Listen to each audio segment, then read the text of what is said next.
Hello, welcome to the BRSCC event coverage here live from Silverstone. Now, yesterday we had our first race of the Cox Motorparts Civic Cup and it was won by Daniel Reason. Will he continue that rich vein of form? We're about to find out with race 2. Over to our commentator, Andy McEwen. Thank you very much, Bryn. Yes, good morning, everybody. Welcome to Silverstone, where round number 2 of the 2018 Cox Motorparts Civic Cup is about to get underway. As Bryn mentioned, we had a race that took place yesterday lunchtime, and that got the season off to a very lively start. The story of the weekend so far has been all about the weather, really. Changeable conditions. Every session the cars have been out on circuit, they've been faced with different grip levels, different amounts of water down. The good news is that this morning, so far at least, the rain has stayed away. We've got a dry circuit, and this will be the first opportunity the drivers have had all weekend to get out there in these sort of conditions. The cars are lining up on their grid. They've been released from the assembly area, and they'll be heading out onto a green flag lap in a moment or two. That's the last chance that the drivers will have to get a bit of heat into the tyres. Easier said than done this morning, because whilst the rain is not coming down, the temperature's not all that warm, unfortunately, so getting heat into these slick racing tyres not going to be easy. But this is their last sighting lap, an opportunity to see what the conditions are like and get themselves prepared for the race. Yesterday's race was won by Daniel Reason in car number 77. He won it by 4.5 seconds, but that doesn't really do the race justice, because he was locked in combat from lights to flag near enough with Lewis Rose. Those two took advantage of a bit of an incident on lap 1 between James Griffiths and David Vincent, and that allowed those two to escape at the front of the field and battle it out. I spoke to both Daniel and Lewis on the podium yesterday afternoon, and they were both so excited. They said the racing was great. They've got a big grid again here for 2018.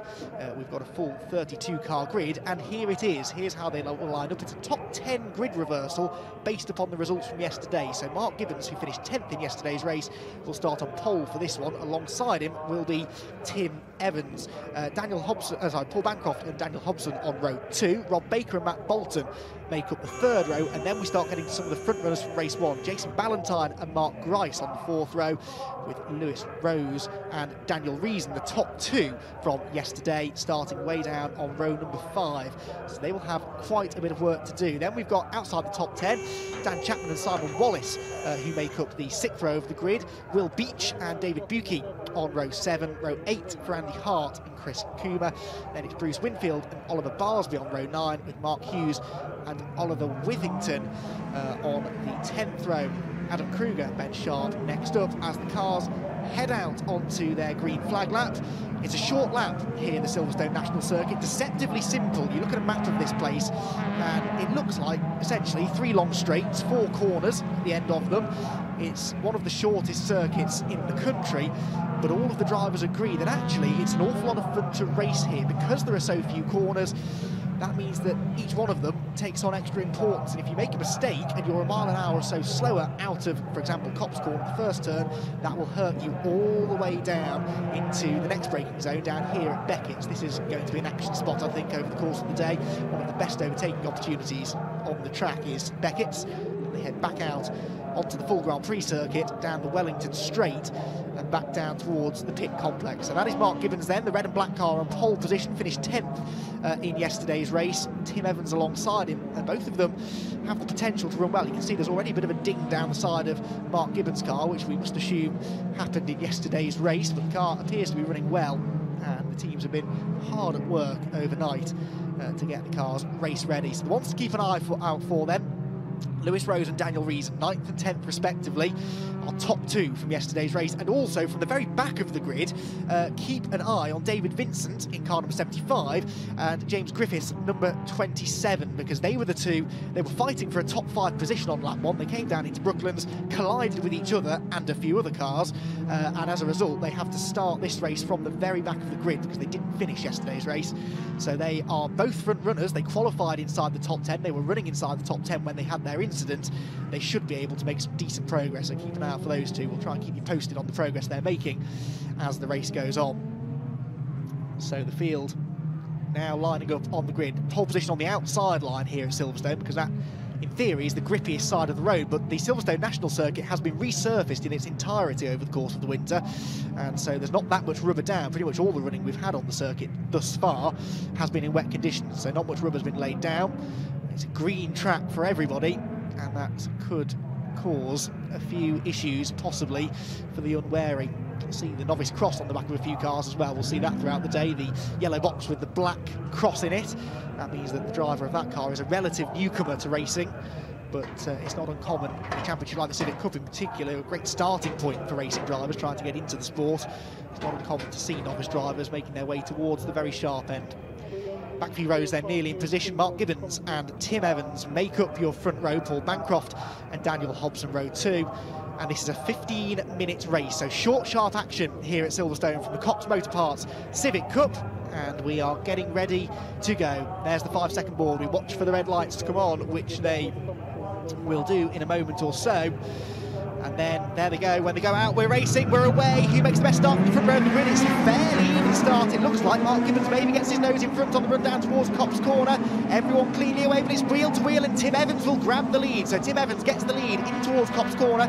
There is Daniel Reason. Daniel Reason, remember, our race 1 winner, the black Civic, but it is still side by side for the lead. Look at this, on the inside line, Tim Evans. On the outside line in the red car is Mark Gibbons, and trying to buy into it all. That looks as though that's number 25 car of Daniel Hobson. Around the outside of the lot of them comes Jason Ballantyne. It's very close indeed, 3 abreast for second place. Bit of bumping and boring, but somehow they all stay on the black stuff. But that was remarkable racing. Jason Ballantyne there, the orange and black car, came storming around the outside and very nearly got himself into second place. So it's Tim Evans that leads the way. Here comes Daniel Hobson, the blue car on the inside. He's got second place. Ballantyne is still fighting for third position there with our pole sitter Mark Gibbons, who tries to hang tough around the outside of Brooklands. That gives him the inside line for Luffield, and he will take the place. As meanwhile, there goes Hobson going for the race lead. So this is the typical frenetic action we expected from a reverse grid 15-minute race, and it is still side by side for the leaders. Right around the outside of Luffield has gone Daniel Hobson, and with the momentum around the outside of Woodcote, I think he might just do this and dislodge Tim Evans from the race lead.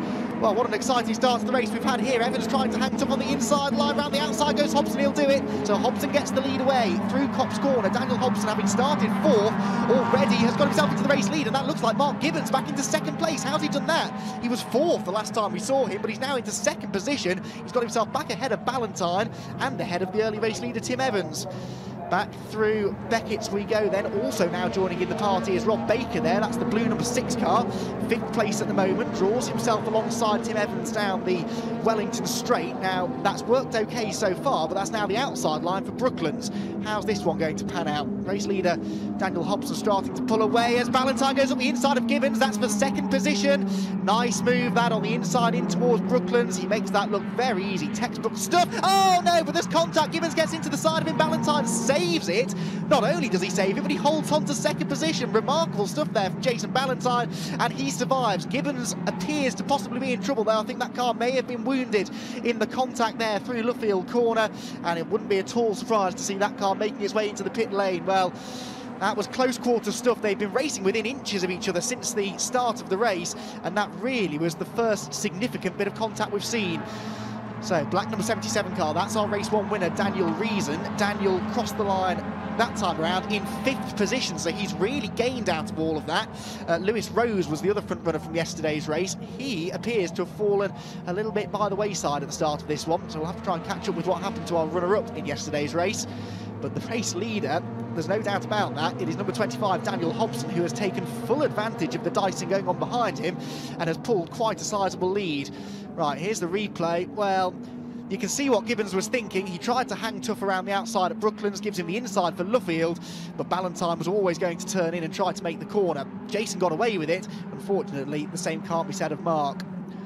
So our race leader, Daniel Hobson, exits Luffield Corner. Ballantyne is still in second place. Third place is the number 33 machine, which is Tim Evans, who of course led on the opening lap. And then Rob Baker, number 6, coming through in 4th position. Then side-by-side battle going on for 5th, and that was Daniel Reason starting to make further progress in the number 77 car. 16 flashing through there is Matt Bolton having a nice little battle out through Copse Corner. Matt Bolton making his way down towards Brooklands Corner, and side by side with him around the outside is Mark Grice, who locks up the brakes. He's very deep on the brakes into Beckett's, but he does manage to make the position stick, so nice move there. So it is Hobson leading, Ballantyne second. You can see a slow car off in the distance as well, which may or may not cause issues for the leaders.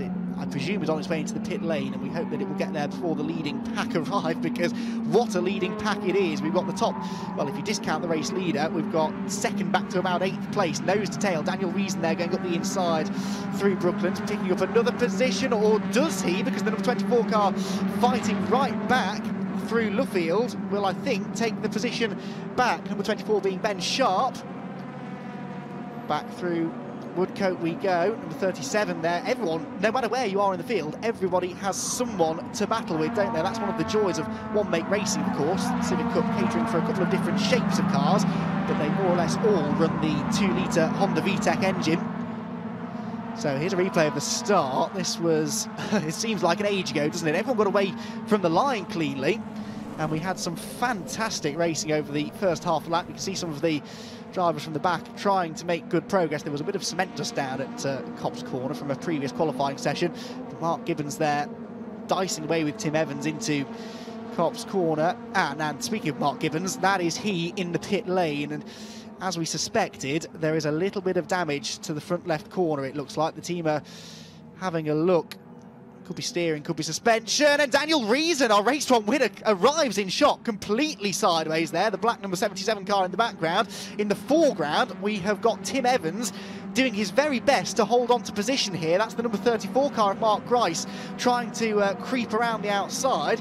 Mark, who was third in yesterday's race, so hence started 8th for this one, and has just slowly but surely worked his way through the field. He is now to the outside of Tim Evans into Copse Corner. He's a brave man who tries to go around the outside at Copse. He tried it. Did it work?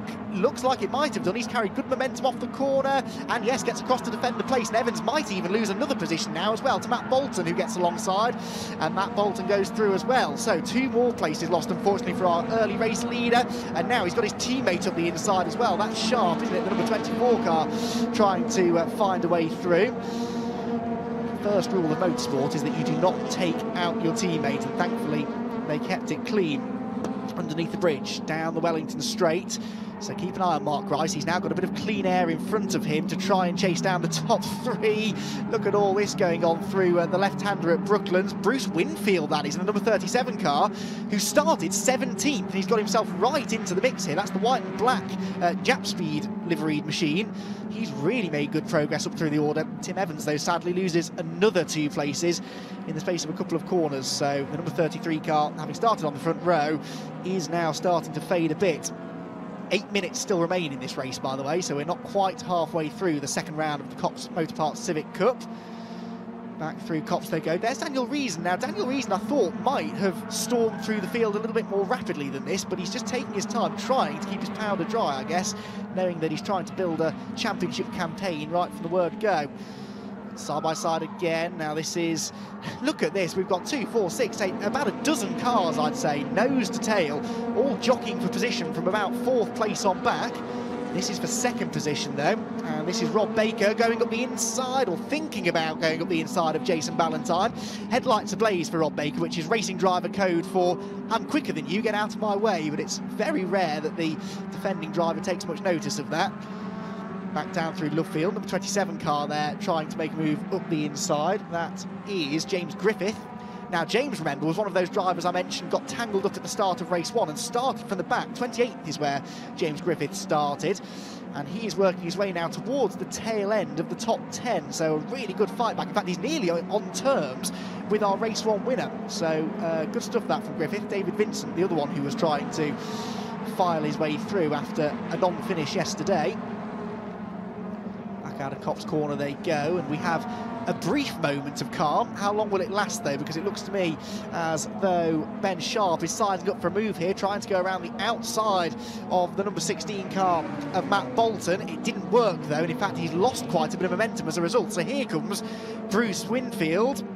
We'll check in on that in a moment though, because Rob Baker looks like he's finally made his move up the inside of Jason Ballantyne. This is for 2nd position. Inside line into Brooklands now. Can Ballantyne go around the outside here to get the inside for Luffield? It's fraught with danger, but he might still have an overlap. Not quite. Baker runs a bit wide though. He wasn't sure whether he could turn in there. There's a bit of paint traded. Baker a bit sideways. Nothing wrong there though. He holds on to the position, and he is now into 2nd place. So Rob Baker started 5th. and has worked his way now into the runner-up position. But what is his gap to the race leader? It's 3 seconds. He's got just under 6 minutes left, and Valentine's coming back at him, in fact, as they went into Copse Corner there. I don't think that quite paid off. Meanwhile, side by side again, that's Bolton on the inside of Sharp. And Bruce Winfield buys into all of that as well, gets up the inside and might just pick up another place. He's already into 7th. That would be for 6th position for Winfield from 17th on the grid. Oh, contact with the back marker there. Jason Ballantyne got into the side of a lapped car. The 3rd place runner made contact there with a back marker that was doing his best to stay out of the way. I think he survived it, but possibly a little bit of damage. Let's see a replay of that. Yeah, just as they disappeared out of shot, the back marker tried to cut across to a late apex, and Ballantyne was there, and that car is crabbing its way down the back straight now as the rest of the top 10 file through. Bolton has indeed lost a couple of positions, although interestingly not to Bruce Winfield. It's actually the 27 car of James Griffith that got through. So that, by my reckoning, puts Griffith either 6th or 7th. We'll get a check on that, but he comes across the line. But that's not bad going from 28th on the grid for the red number 27 machine that's just towards the front of this little pack, and he's going on the attack again now to try and find a way past Sharp. Ben Sharp doesn't feel the need to defend into Copse Corner. That's probably the only corner on the circuit here at Silverstone where attempting an overtaking manoeuvre isn't necessarily recommended, but everywhere else on the Silverstone national layout really does lend itself to overtaking and close quarters racing, as we've seen throughout this race. 5-second penalty we're being notified of. This is for one of our top 10 runners as well. It's for Matt Bolton. So Matt Bolton running in 7th place. On our screen now, the grey and white car has been given a 5-second time penalty, we assume, for exceeding the track limits. So that will be added to his race time when the checkered flag comes out, and that will drop him down several positions, well outside the top 10. Meanwhile, our race leader, Daniel Hobson, heads through. Remember him. Rob Baker is quicker than him. He took half a second out of the race leader last time around. He's got just under 4 minutes left to try and close the gap, and that gap is 2.5 seconds. Oh, off into the gravel trap. That's going to cost several positions, I fear, to Ben Sharp. He'll have dirt all over his tyres as well. Yeah, here comes Matt Bolton trying to pull alongside. He's already lost a place to James Griffith as a result of that. Baker tried to go around the outside into Copse Corner, gets muscled out onto the curb though by Sharp. He was having absolutely none of that. So he recovers from that little moment, having only lost 1 position. Rob Baker then heading through Beckett's Corner, 2nd place for him.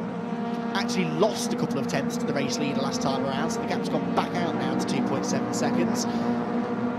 He makes his way down the back straight. There's the man he's chasing. That is Daniel Hobson, who has taken full advantage of the reverse grid race in that he started 4th, having finished 7th in yesterday's race. But such is the competitive nature of the Cox Motorparts Civic Cup, drivers that are finishing towards the back end of the top 10 are equally capable of winning races when the opportunity presents itself. Look at all of this.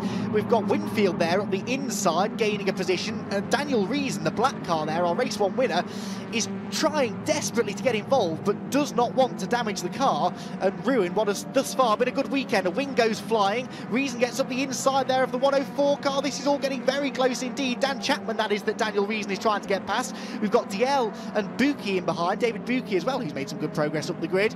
And they're all about to descend on Copse Corner together. Daniel Reason on the inside line, trying to find a way through, but Chapman holds sway on the outside line. Reason sideways.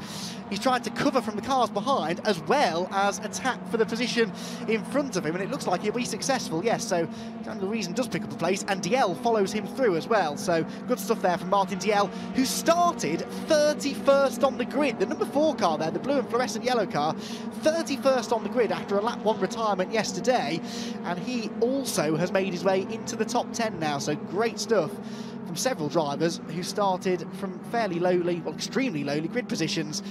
Back on the inside though now goes Chapman, so he puts DL down another spot into Brooklands. This is all for about 10th and 11th positions. So Chapman was 10th at the start of the lap. That has changed several times though since then, as the leaders come through, and we have a new fastest lap for the race leader, in fact. So Daniel Hobson really looking strong, but that then is immediately beaten actually by the 4th place man Mark Grice. So Mark Grice now takes away the fastest lap. That is worth 1 championship point as well for the fastest lap set during each race. So there are 25 points available for a race victory, plus the bonus point for a fastest lap, and that bonus point at the moment is going the way of Mark Grice. in fourth, who has now caught Jason Ballantyne. So that third place battle might be interesting over the last lap or so.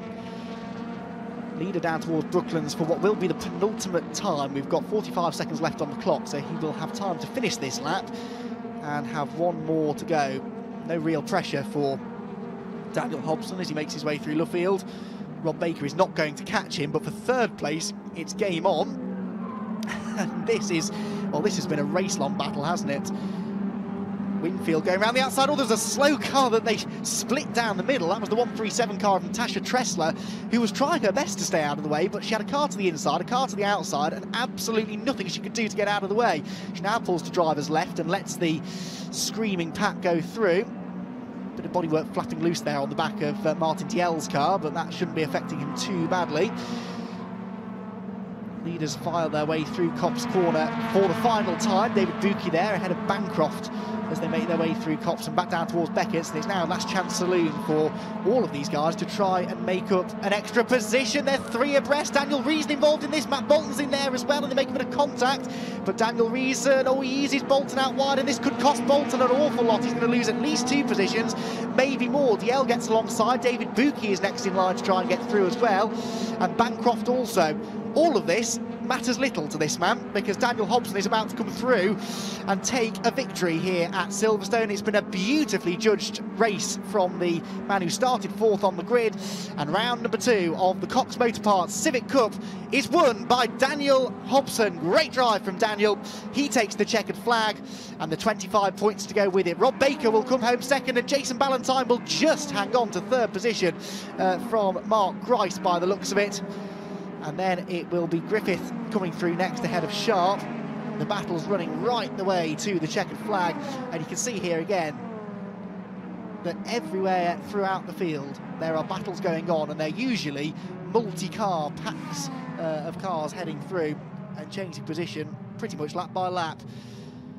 Well, a fantastic start to the day here at Silverstone. A victory for Daniel Hobson, and the racing in the Cox Motor Parts Civic Cup is set to continue in this way all season. They have made their debut with the BRSCC this weekend at Silverstone, and the drivers are all really enjoying themselves. They're all enjoying the big grids, the close racing, and it's hard to argue with that, really, isn't it, when you see the quality of racing that we had throughout the field there. So Hobson making his way back down towards the pit lane.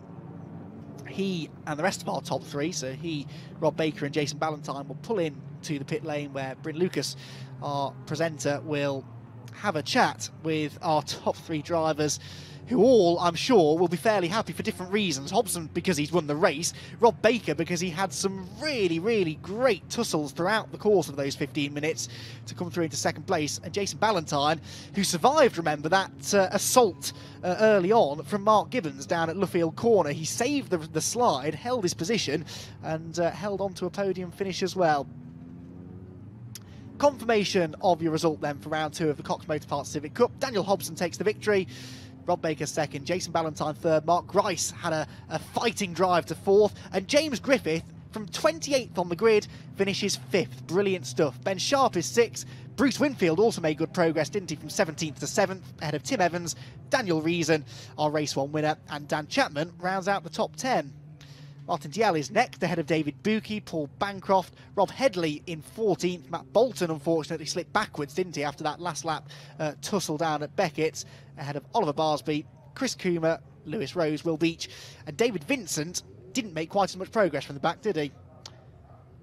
So the rest of the positions on screen, but we, I believe, are just about ready to catch up with our podium finishers. Well, I'm here with the race winner. What a race. You seem to take it and then run away and leave everyone way behind you. Oh, I've lost my voice. Yeah, absolutely buzzing. Never won a race before in the Civic Cup and just fell into place. Car felt absolutely spot on. Can't fault it. Talk us through the race. It seemed to be quite an easy one for you. Was it as easy as it appeared? The opening lap wasn't. I had a good start and then it sort of, we all got bunched up. Bit of contact, but I just sort of kept my foot in, got through it, and yeah, absolutely buzzing. Yeah, really happy. Great stuff. Well done there. Well done, Dan. Well done. Let's get our second place then. If we move on down here, let's try and get hold of Rob Baker. Let's jump in. Rob, let's grab you for a second. Rob, move on here for a sec. Yep. Well done for that second place. It looked like it was quite an easy one once you got ahead. Once you got ahead of Mr. Valentine there. There was first 5 laps. There was, I think I was 5th. Got past him after a few laps of trying, and then me and Jason had a battle for God knows how long, 4 or 5. And unfortunately, he got hit by a back marker down the bottom. Otherwise, I think that would have lasted till the end. But good to come back after 2 years. I haven't raced for 2 years in Civic Cup, so good to come back and end it with a podium. It was very tight though between you, like you say, for a number of laps. Was it just a bit ding dong the whole way? No, it was no contact really between us. There was a few rubs and stuff, which you'd expect, but like I say, back marker took him out down the bottom, and that ended that really. So. Well done, nice second place there. And let's find hello, well done, well done. Right. So that was a hell of a fight, especially with Mark behind you. Oh, as Rob said, I got taken out by a back marker, and then after that I was struggling massively with understeer, and I could see Mark in the mirror getting closer and closer, and just had to change from trying to catch Rob to trying to keep Mark behind us. So managed just. It was a real battle, and as you said, the last few laps, Mark was really on your tail. 0.2 of a second as you crossed the line. He was reeling us in. I could see him lap after lap, well, corner after corner. He was just getting closer and closer. I'm thinking, oh no, he's coming, and then, like you say, over the line, he was right in the back of us. So yeah, it was hard work. Happy with your morning's work so far? Yeah, definitely happy with that. Yeah, pleased. Yep. Well done, well done. Well, there we have it. The top 3 for the first race of the day. Well, there we go then. A fantastic start to the day and a fantastic start to the season for the Cox Motor Parts Civic Cup. What a race that was. That's woken everyone up this morning, I think, hasn't it, here at Silverstone? It's maybe chilly, but the sun is starting to break out, and we are looking forward to seeing what that championship has to offer over the rest of the season. 2 different winners in the first 2 races, and very, very exciting stuff indeed.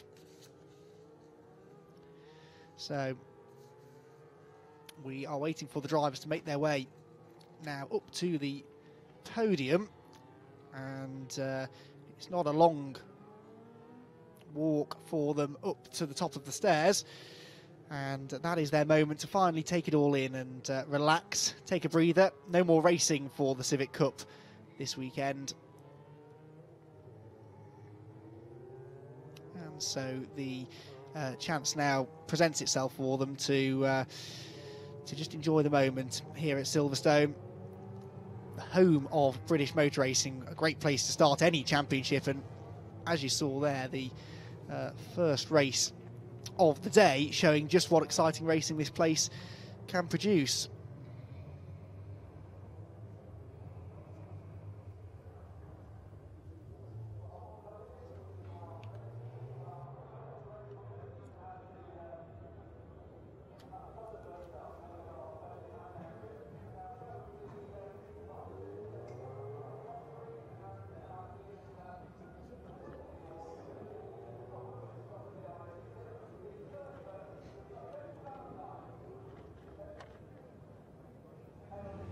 So the drivers make their way up onto the podium, and our 3rd place finisher, a great drive it was for Jason Ballantyne.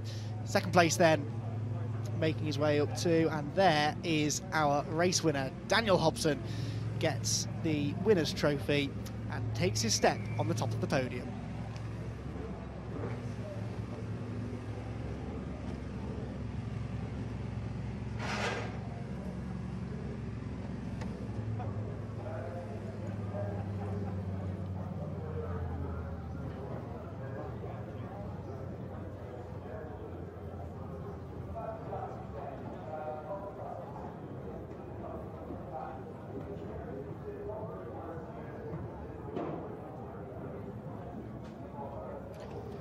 Well, good morning, everybody. Welcome to Silverstone. Round number 2 of the BRSCC Mazda MX-5 Super Cup is about to get underway. The cars, as you can see, a huge grid, 35 cars lined up on the grid, are about to head on to their green flag lap, and this is the order in which they will start this, their 2nd race of the weekend. Luke Herbert, the reigning champion, is on pole position. Alongside him, though, a much improved Jonathan Greensmith on the front row. Jack Harding and Aidan Hills, 2 up-and-coming youngsters on row 2, and a real up-and-coming youngster, former Lotus racer Will Stacey on row 3, alongside Gary Townsend, the first of the Masters contenders.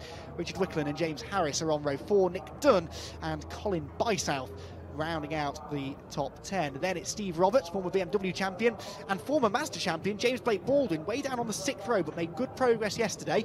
Carl Garnett and Simon Baldwin are next, ahead of Christian White, former Toyota MR2 racer, and Sam Tatler on the 8th row. Will Stevenson and Alec Livesley are next up. Jack Sycamore and Alex King round out the top 20, but there are plenty more to go. Darren Stapleton and Nick Rutter are next, ahead of George Grant and John Stack. Will Sharp and James Kell next in line, ahead of Alex Miller and Tom Parker, with Jeremy Crook down on towards the tail end of the field. But there are a further 7 or 8 drivers behind. Jeff Gurrier, row 15 alongside him, then Nick Boone and Xavier Brooks, Stephen Boyles, Mark Swarbrick and Ian McDonald rounding out the 35-car field, and it appears they're all there. Now, I mentioned they had a race yesterday, and as the green flag light gets underway, I'll tell you what happened. It was a bit of a surprising result, it must be said. The reigning champion Luke Herbert, the blue car there with number 1 on his windscreen, was due to line up on pole position yesterday, only for his car to mysteriously cut out as he made his way from the assembly area to the grid. Now, he got it fixed by, as far as I could work out, jiggling a few wires and hoping for the best, but he did get the car fixed, he got it running, but not in time to retake his pole position, so he had to start from the back of the grid, and he raced his way all the way back up into the top 10, finishing 8th position. So Luke Herbert finishing 8th in race 1. Things could have gone much worse though. The race victory was taken by rookie Will Stacey, his first ever MX-5 Super Cup race, and he went onto the top step of the podium. One of the youngest drivers in the series as well is Will, but he does have racing experience and race winning experience in Lotus racing for the last few years, so in a way, we shouldn't be too surprised that he was up there at the sharp end. Steve Roberts, likewise, a former BMW champion, seems to have found some pace, but more importantly, some good fortune at the start of this season. And Jonathan Greensmith, who described last season as one of his worst seasons in motorsport. He knew he had the potential, but just nothing would go right for him. Well, he did a complete refurb on the car over the winter, and he was very, very happy with his 3rd place finish yesterday. Other ones to watch out for in this one, James Blake Baldwin, I mentioned, a former champion, but he starts down in 12th place. The grid for this second race, incidentally, is not based upon the result from yesterday's race. It's based on the 2nd fastest qualifying times from the qualifying session yesterday morning, hence the reason that Luke Herbert gets a second crack at starting on the pole position, which it looks as though he will be able to do. Yes, Luke Herbert, the blue car, his car appears to be working fine. He will line up on pole position with Jonathan Greensmith, the white car with the blue stripes on the inside of him. On the front row, Jack Harding, now in his 4th season of MX-5 Super Cup racing, multiple race winner, but had a few issues early on last season which prevented him from challenging for the title. And then we have the blue car with the orange flashes of Aidan Hills, new colour scheme for Aidan for this year, but he really came on strong towards the back end of 2017. So this is a 20-minute race, the middle race of the weekend, because the MX-5 Super Cup have 3 races. And the good news is, race 3 later on this afternoon is a reversed grid race, which never fails to provide entertainment. The capacity grid is almost all in position as they line up underneath the starting gantry in, for the first time this weekend, the sunshine. We haven't seen that orange thing in the sky very much this weekend, and when we have, it's been quickly replaced by grey clouds and wet weather. But fingers crossed, this is the weather that we expect to see stick around for the bulk of the day. Back row of the grid is in position, I believe. Ian McDonald lining up 35th on the grid will round out the runners, but at the front of the field, Luke Herbert and Jonathan Greensmith are about to do battle for victory in round number 2 of the BRSCC Mazda MX-5 Super Cup. We watch for the red lights which go on. They go out now, and we are away. Great start from Luke Herbert from pole position. He should retain the lead down in towards Copse Corner. Everyone is cleanly ahead, but yes, Herbert leads. 2nd place for Greensmith, and Aidan Hills is through into 3rd position as they turn into the 1st corner. But it is a textbook start from the reigning champion, and this time he's got clear air ahead of him, no one to overtake.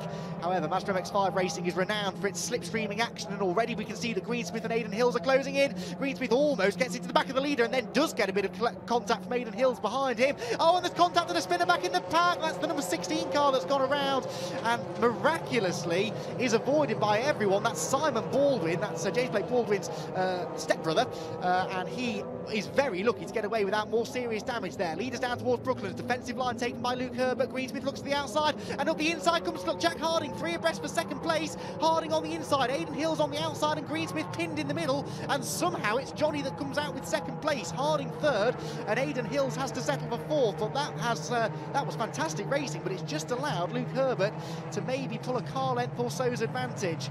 Back through Woodcote we go. One of the key things with MX-5 racing is to try and break the toe. Once you can pull maybe a 1 second gap over the cars behind you, then they can't get your slipstream, and it's very difficult for them to catch you again. And this is something that Luke Herbert is a real master of, getting out in front, getting his head down and putting in essentially a series of qualifying laps to try and build the gap over the rest of the field. Johnny Greensmith, though, is starting to inch back towards his rear bumper, so I don't think Herbert's going to have it that easily in this race. On the brakes into Beckett's, wide line in, tight line out, trying to carry the momentum down the back straight. Here's some of the dicing going on behind. That's the number 17 car of Nick Dunn we saw running a bit wide there, the Clapham North liveried machine, and that lost him a few positions. One of some of the drivers we were watching for further back, well, James Blake Baldwin got his way from 12th to 9th on the first lap, so keep an eye on the other blue car with the orange stripes. Is up the inside again for second place, looks Jack Harding. That late lunge, but you always run the risk of the driver in front not seeing you there and turning in, and I think Jack decided that at this early stage discretion was the better part of valour, and he just backed out of the manoeuvre before any paint was traded. Behind these, by the way, the grey car is Richard Wicklen in 5th position. Will Stacey, our race 1 winner, is 6th. Now, Will started this race in 5th, so he's sort of held position more or less, and James Blake Baldwin there, the blue and orange car, just about tagged onto the tail end of the lead pack. So what have we got? Essentially 8 cars battling for the top 8 positions, nose to tail. Replay of the start here. You can see that everyone did get away cleanly. Bit of a slow start for one car further back, but they, I think, managed to get it all recovered. And Luke Herbert it was who led into the first turn. But by the time they arrived back down at the end of the Wellington straight, there's the contact with Simon Baldwin. Hard to see who that was that collected him in the pack, but very easy to do that.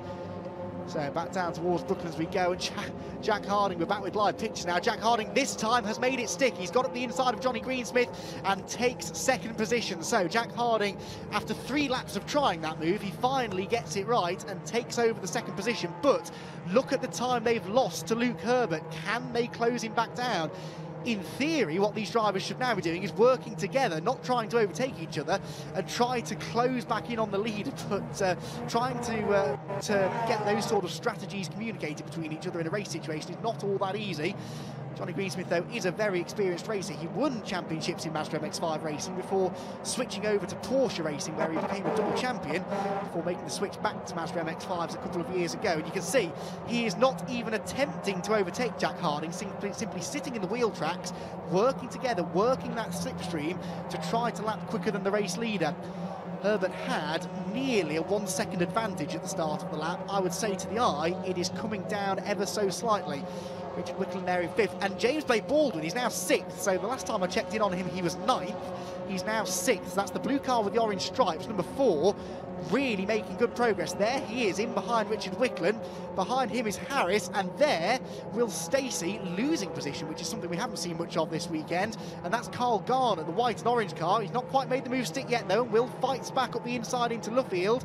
This is over 8th position, so Stacey had 8th, Garnett wanted it, and Will Stacey, look at that, you could not get any closer without trading paint, but it looks as though Will Stacey is going to have to play second fiddle here. Carl Garnett had the momentum around the outside line and takes over 8th position as they cross the start-finish line.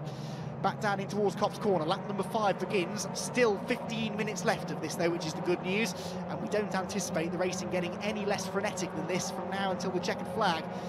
Back with the second place battle now in towards Beckett's. Harding has that second place, but they are not catching the leader. The gap went out by another 10th or so last time around. Luke Herbert set a personal best lap. The man I think to watch here is James Blake Baldwin. He's caught this lead group now, and he is looking to try and make a move on the 5th place man, Richard Wicklen. So keep an eye on the silver car, Richard Wicklen, the blue and orange car of James Blake Baldwin, and James is going for it up the inside line. Nicely done if this works. He's late enough on the brakes. He gets to the apex first, and the former champion is up into the top 5. Now, what further progress can he make? Aidan Hills is his next target there in the light blue and orange car. But James Blake Baldwin is on a charge. Remember, he started 12th, but he didn't start particularly strongly in yesterday's race either, and managed to work his way through into 5th position by the end. So he's proven already that he is a real master of overtaking here at Silverstone. Oh, for second place, Johnny Greensmith and Jack Harding are dicing, and that opens the door for Aidan Hills around the outside. So all of that working together didn't last very long, did it? They're now deciding to fight over second, and that's going to give Luke Herbert an even bigger advantage at the front of the field. But clearly Johnny Greensmith feels that if he was at the front of this group, maybe they'd all be able to go a bit quicker. He's about to lose a place though, because Aidan Hills gets up the inside. What a cheeky move that was, but it was executed perfectly. Aidan Hills moves through into 3rd place, and that now loses Greensmith momentum and brings James Blake Baldwin alongside him. Baldwin will be on the outside line down towards Brooklands though, so this is far from a done deal just yet. Wheel to wheel into the braking zone, Greensmith on the inside, Blake Baldwin on the outside, and if he'd have risked going around the outside there, he would quite possibly have lost a couple of positions. So he decided, I'm going to sit back in line and wait for a better opportunity to maybe get up the inside of Greensmith, which could be here. He's nudging, he's tapping Morse code onto the rear bumper of the number 2 machine, but still can't quite prise the door open, can he? Greensmith hangs on then to the position. They flash across the start-finish line, but I'm interested to see what the lead will be for Luke Herbert. Well, actually, they only lost a 10th of a second to him with all of that battling, so 1.5 seconds is the distance between Herbert and Harding. And then the next 4 or 5 cars covered by less than a second. Out of Copse Corner, Blake Baldwin looking to the inside of Greensmith. Couldn't draw alongside on the run towards Beckett's. What about under braking, though? No, Greensmith defends the inside, just snatches a break. That was just the unweighted rear left wheel, because of course into Beckett's there you're actually braking and turning left through maggots as well, and so it's quite easy to lock the brakes and drift a bit wide. Greensmith made the apex though and hangs on to that 4th position for the time being. So Harding into 2nd, Aidan Hills is there in 3rd, and they're all jockeying for position, and Hills is up the inside and going for 2nd place. This is brave for Harding. He's going to try and hang around the outside, but Hills, I think, has the position. Does he? We'll wait and see. Yes, Aidan Hills gets it. So Aidan Hills into 2nd position, Harding down to 3rd, but Blake Baldwin has finally found a way past Johnny Greensmith. So Greensmith, whose race started off very positively in 2nd position, has now started to just slip further down the order. He should be able to hang on to the back of Blake Baldwin though, and maybe try to follow him past Jack Harding, which is a move that I feel is imminent, because Harding actually gets up the inside of Aidan Hills. How on earth did he do that? I don't think he meant to be honest. I think he was defending so hard for his 3rd place that he braked later than Aidan Hills in front of him and went up the inside. He then runs too wide on the exit though, so Hills gets back ahead of him, and Blake Baldwin will follow, possibly into Beckett's. Harding is late on the brakes though. Can he find a gap in line? Blake Baldwin could make 2 places in 1 if he plays his cards right here. Aidan Hills doesn't know which way to go to try to defend his newly acquired 2nd position.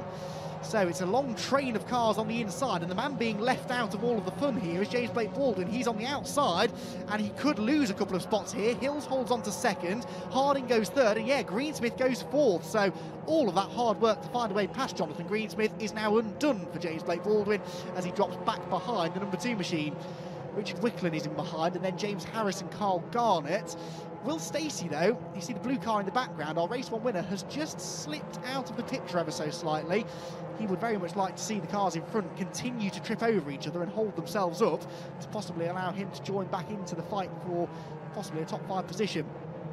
So, approaching half race distance, 10.5 minutes still remaining. Luke Herbert has a 2.1 second lead over this pack of cars, still jostling over 2nd place. It is Aidan Hills that has it. Jack Harding wants it. Johnny Greensmith had it before and wants it back. And James Blake Baldwin, oh, Aidan Hills sideways in 2nd place. Can he hold on to it? Oh, what a save. Fantastic car control from Aidan Hills, but it will cost him several positions. Harding goes 2nd, Greensmith 3rd, Blake Baldwin 4th, and Richard Wicklin now gets himself alongside Aidan Hills as well. That was just a little too late on the brakes into Beckett's there for Aidan Hills, and unfortunately it's cost him dear. So Jack Harding is now disputing 2nd place with Jonathan Greensmith and James Blake Baldwin again, 3 of the regular front runners in the championship, these 3. And James Blake Baldwin and Johnny Greensmith really both felt they had a bit of a disappointing year last year. This is a replay of what happened to Hills, and I just think he carried a mile an hour or two too much speed into Beckett's there, lost the rear, but that was the longest slide I've ever seen through that corner. He ran off track, but crucially the car did not swap ends. Second place battle descending on Cop's corner, and somehow they're all still in the same position. Contact between Blake Baldwin and Greensmith there. Oh, off wide goes, well, several cars actually. Will Stacey, and there's one car in the gravel in the background at Cop's corner. That was possibly Steve Roberts, I think, in the number 56 machine, who had just been about to close back in on this group. Aidan Hills, not deterred by his moment down here at Beckett's a lap ago, is now throwing it up the inside of James Blake Baldwin. Oh, and interesting hand gestures from James Blake Baldwin there as they exited the corner. I don't think he's best pleased with that move that Aidan Hills just tried to pull off. They're still side by side though as they head now down towards Brooklands corner. Blake Baldwin on the inside, outside for Aidan Hills. Richard Wickland might be able to pick up a couple of positions as well. Yes, he does. So Aidan Hills, having thought he was about to gain a position, actually loses one now to the grey car of Richard Wickland. Black and green car is James Harris, who has done many years of racing in Mark I Mazdas and lately made the step up into the SuperCup. He's trying to get up the inside of the number 8 car of Aidan Hills as they make their way through Woodcote, but that doesn't quite pay off.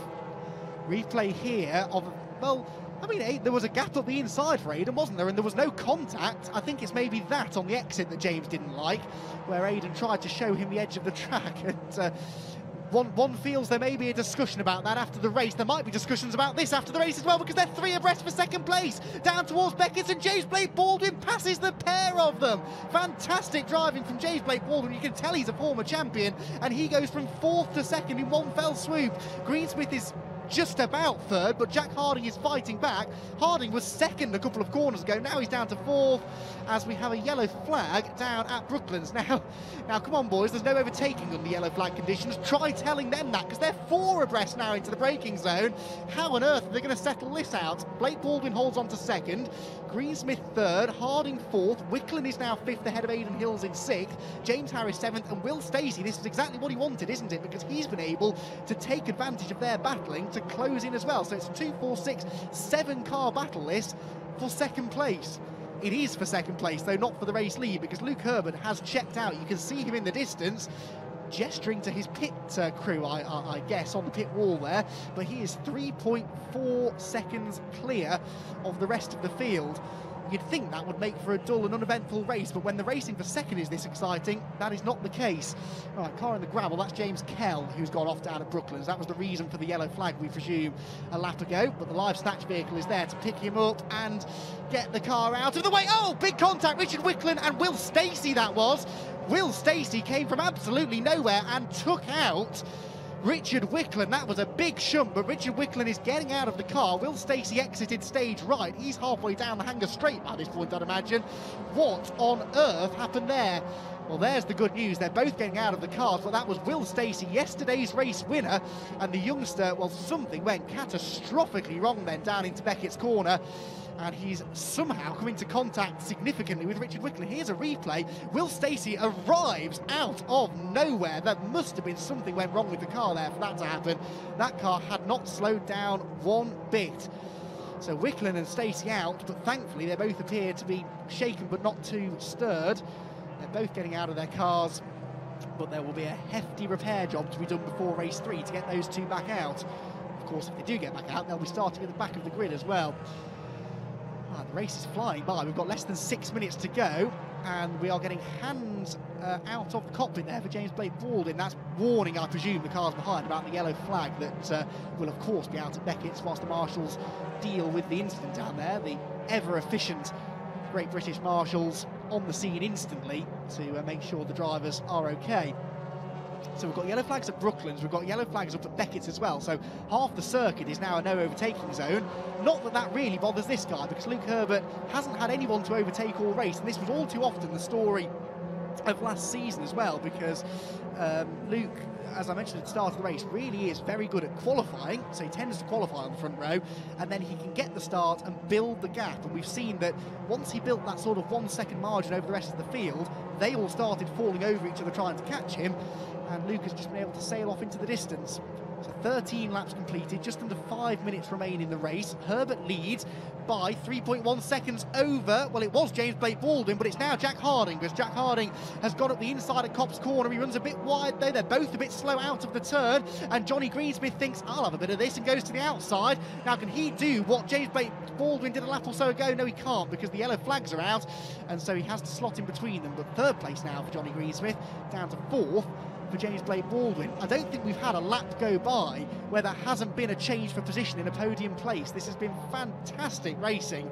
It's a shame we lost Will Stacey out of the battle, of Richard Wickland as well, but the rest of them have really provided entertainment. Down towards Brooklands, where the green flags, I believe, are now flying again, so they can overtake into this corner once more. Not that they were able to find a way past Jack Harding on this occasion. There's Herbert, then we wait. There is Harding, Greensmith, Blake Baldwin, Aidan Hills, and James Harris still in the mix as well. He's just been sort of solidly hanging on to the tail end of this group and picking up places where he can, and it's brought him into 6th place now. Nick Dunn, by the way, is 7th. Colin Bysouth is 8th. Darren Stapleton is 9th, and Steve Roberts, despite that gravelly moment a few laps ago, is down in 10th. Luke Herbert continuing there to gesture towards his pit crew. The last 3 laps he's come across the line, he's had his hand out of the car, waving furiously at someone on the pit wall. Was that contact there between Harding and Greensmith possibly at Copse Corner?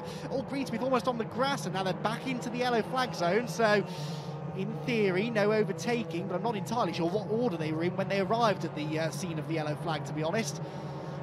May well be that those yellow flags stay out for the duration of the race now with only 3 minutes to go, but it saves throwing the safety car and spoiling what has been a fantastic race. All race long, really, between this lot. Look at them fan out down the Wellington straight. Aidan Hills in the blue car going to the inside. To the outside is James Blake Baldwin. In the middle is Johnny Greensmith, and he's the big loser in that. He loses 2 positions. Aidan Hills might gain 2 positions. Yes, he does. Aidan Hills goes from 5th to 3rd in 1 corner. That was a beautiful execution of a slingshot pass down the Wellington straight. He used that double slipstream to pull alongside, got to the inside line, and was late enough on the brakes to make it stick. And now James Harris is up the inside of Johnny Greensmith. James Harris with 2 wheels on the grass. Oh, that was very close. I think they avoided contact though. Back down towards Copse Corner they go. Back marker Ian McDonald there, getting out of the way of the race leader, but this is the battle to watch. And now Blake Baldwin comes back at Aidan Hills up the inside. He's a bit sideways. He runs Aidan Hills out over the exit curve. He wasn't too happy when Aidan did that to him earlier on, was he? So but there's an apology there, I think, possibly from Blake Baldwin on the exit of Copse Corner. But these two do have history from this race. Through Beckett's they go. Meanwhile, check in with some of the battles further back through Luffield. They are some of the tail enders. The leaders are unlikely to catch them though, with only 2 minutes remaining in the race. Luke Herbert in blissful isolation here. The bonnet just flapping loose slightly, but I don't think that's going to cause him too much of an issue. There should be 2 more laps to go after this one. So 2 more laps for Luke Herbert. There is Jack Harding 2nd, James Blake Baldwin 3rd, Aidan Hills 4th, 5th is Jonathan Greensmith, 6th place for James Harris, and then a huge 7-second gap back to Colin Bysouth, Nick Dunn, Darren Stapleton and Steve Roberts, who are fighting over the lower top 10 positions. So back through Woodcote we go. Here are the battles further back. So this is, well, there's Alec Livesley, the number 5 car. He's 14th. So these are the battles just outside the top 10. So number 62 there, that is a new driver to the championship, William Stevenson. He's running in 12th place. Then Sam Tatler 13th, Alec Livesley 14th.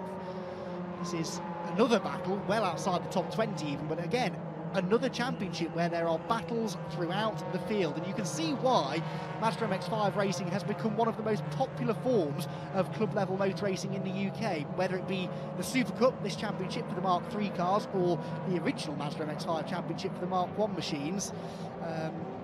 Both championships get fully subscribed grids and great racing throughout. Race leader then, Luke Herbert, makes his way up in towards Luffield Corner. 1 more lap to go for the reigning champion. Are they in the same order behind him as the last time we left them? I think they are, actually. So Jack Harding is still 2nd, with Blake Baldwin there in 3rd place. But what a frenetic race it's been. James Harris is determined to get into the top 5, isn't he? He's in 6th position at the moment. If he can find a way past Jonathan Greensmith, he will get himself, I believe, his first ever top 5 finish. Yes, because he was 7th yesterday, and that was his best ever result in the championship.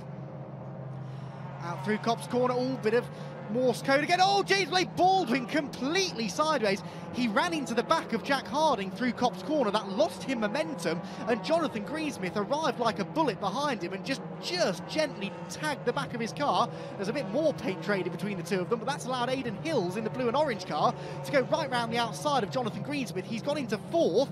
Can he make the podium? 2 more corners to go, but this is one of the best overtaking opportunities on the track, and they've all got to sort this out in the space of the next 20 seconds or so.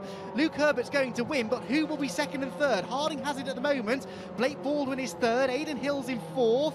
No change of position through Brooklands. What about Nuffield? This is really the last chance to try and make anything stick.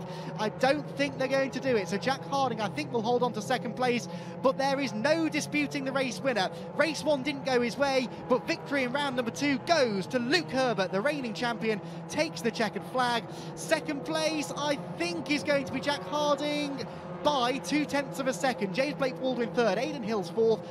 James Harris did get past Jonathan Greensmith on the last lap, so he gets his first ever top 5 in the Mazda MX-5 SuperCup, with Jonathan Greensmith 6th, Colin Bysouth 7th. These are the battles further back. This is number 93, which is John Stack, and up the inside of him went number 91, which was Jack Sycamore, and that's well, these are outside of the top 20, but you can see they don't seem to care, do they? They're disputing these positions as if it's the last lap and you're fighting for a race victory. Novice crosses on the back of a few cars back here as well. Drivers maybe making their debut in motorsport, and this is what I call being thrown in at the deep end. Fantastic racing right to the line. Number 23 car, that was of Mark Swarbrick in a battle with the number 99 car of Nick Rutter, right down to the checkered flag. Luke Herbert it is, though, who takes a fairly comfortable victory in Mazda MX-5 terms. 4.5 seconds near enough, he was clear of the rest of the field. Jack Harding, a well-deserved second place, and James Blake Baldwin, remember, started 12th. Yesterday he started 12th and managed to finish up in 5th place. Today he goes from 12th to 3rd. Fantastic stuff from the former champion. Confirmation of your result then, 18 laps completed for the race winner Luke Herbert. Jack Harding was 2nd, James Blake Baldwin 3rd, Aidan Hills was 4th, then James Harris 5th. Johnny Greensmith will be a bit disappointed with 6th, I think, with Nick Dunn 7th, Colin Bysouth 8th. Steve Roberts got ahead of Darren Stapleton late on there, which I didn't spot, so he finishes 9th, 10th for Stapleton. Carl Garnett 11th, then Will Stevenson, Simon Baldwin. Good job from Simon Baldwin. Remember, he got spun on the opening lap and fought his way back into 13th place. Alec Livesley 14th, Sam Tatler 15th, then former MR2 champion Christian White is 16th, Alex King 17th, Jeremy Crook 18th, Gary Townsend 19th, and the top 20 rounded out by Alex Miller. Well, deep breath, everybody, because that was a fantastic race. So we can now, I believe, head down and have a chat with our top 3 finishers. Thank you very much there, Andy. Well, I'm here with the race winner. That seems to be a walk in the park, was it? It's never a walk in the park. It's the hardest thing to do is lead a race.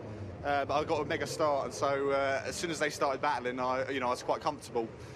Set some quick times, got a warning for track limits, and then I thought, I've got enough gap now, just avoid the curbs, avoid going off the track. But that's the hardest, that's the worst thing for a driver, is to see a track limits warning, because then you're driving the car under its limit. And I've done it many times before and gone off the track, so yeah, I'm pleased to win, It's always nice to go pole to flag, isn't it? Doesn't happen very often. No, I mean, last year I don't think it ever happened, without some sort of battle. But yeah, like I say, I just got the lucky break, and because just watching those guys battling it behind. But I think if I hadn't got away, then I may not be here. I may be 3rd, 4th, 5th, 6th. Who knows? It looked pretty easy. Well done. Yeah, well done. Race winner there. Let's go to our second place. Let's grab him in. We can grab you over here, my friend. We'll grab James in a second, actually. But Jack, that seems to be quite a changeable race there for you. Yeah. Problem is with this track, obviously, there's so much slipstream. You can be in the lead and people are going to catch you up if they've got a decent toe. So, yeah, I knew it was just going to be backwards and forwards. And then when I got into second place and realised I wasn't going to catch Luke, it was just a case of trying to defend. But it's so difficult to defend as well. But, yeah, we were down on power yesterday by 15 horsepower, so we had to change engine overnight. So big thanks to the boys at AK Automotive for changing engine. Which is always difficult going into a race not quite knowing what the engine's going to do. Yeah, exactly. I think there was a couple of little problems with it, but nothing hopefully we can't fix for race 3. But, yeah, massive thanks to AK and ITG and Yacht Trade Windows. Well, just before we move over to James, you were being pushed the whole time by him, weren't you there? James in third place. It looked like he was going to take you a couple of times into the first turn. Yeah, exactly. It's the only way you can defend into that turn is just like slow it right down on the apex, otherwise they're just going to get a run when you're coming out. So, yeah, it was. I was going a bit steady, but it was the best thing to do at the time. So. Well, they got you second place, well done. And let's head this way, let's get James here. James, we're right in the puddle, my friend, but well done. That was a real fight, 12th there to a third place. You must be happy with that one. Yeah, no, that's a great result, but that was mental. That was really, really mental. Great fun. The guys are all such good drivers, but I got into second and I missed a gear, and then Jack took me back and he defended it really well all the way around. So fair play to him, but so close yet so far. Well, you also had Aiden and you had John there too. I mean, real fight. You got to the first, fifth, quite early on, and then it was a case of really trying to get the elbows out, trying to push your way through. Yeah, I mean, you get such a good draft around this circuit that whoever's in front is just at a disadvantage, and they've, it's like buzzing of bees all around you. But no, I mean, it's a good race, a good result, considering how bad we did in qualifying. So it's entirely down to me. So yeah, car's really, really going well. Blink Motorsport have done an amazing job on the car, as always. So I have to really, really thank them for their time and effort they've put into it. Car's going well. And you are going all right? I hope so. Yeah, I'm tired now. Is it beer o'clock yet? Not quite yet. You've got one more to go. There we go. Third place. Off to the podium you go. So there you go. Top three there from the race. What a race that was. Time for the podium. But right now, back to Andy. Thanks very much, Bryn. Highlights of that first race of the day, second race of the weekend for the MX-5 SuperCup, and what a race we were treated to. Drama at the start for Simon Baldwin when he got tagged into a spin. It was a great recovery drive for him though. Whilst at the front, Luke Herbert escaped from a frenetic battle behind. Richard Wickland and Will Stacey came together dramatically up at Beckett's corner, but that left a five-way fight for second, whilst Luke Herbert escaped to take a very comfortable first victory of the season. Well, that has been a fantastic start to our day here. The MX-5 SuperCup always provide drama, and remember, their race later on today will be a reversed grid race, a partially reversed grid race. We'll give you further details on that when we get to the race later on. So the drivers make their way onto the podium. James Blake Baldwin, our third place finisher, gets the handshake, the winner's cap and the third place cap and trophy. And then we await Jack Harding. There he is, second step of the podium for him, but he is a multiple former race winner. He'll be on that top step at some point this year, I'm sure. But our race victor for the second round of the championship is Luke Herbert. Luke Herbert, the reigning champion, had to wait until round 2 of the championship to take that number 1 car back to the number 1 step of the podium, but he has now been able to do it. So Luke Herbert it is who takes our first win of the day for the MX-5 SuperCup, and a great performance it was from the reigning champion as well.